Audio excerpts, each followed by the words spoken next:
courage, I believe, is a muscle. It's a skill set. It's a practice. You have to practice it to build it up, that muscle. And so what I mean by that is, for example, thereafter, after you ended up later on at Harvard Business School. And there I became one of the youngest students. I was totally feeling out of my league as usual. My first year, didn't fit in. Everyone seemed to be so on top of it, so wise, because they were so much older. They had a lot more experience. It seemed to me, at least it felt.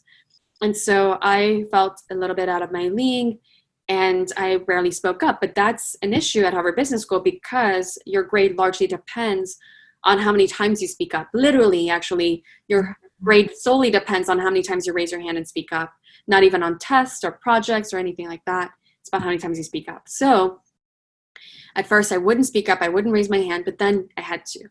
So I forced myself to raise my hand every single class. Every point I had in my mind, I would speak up, I would raise my hand and ask to be called upon through that motion.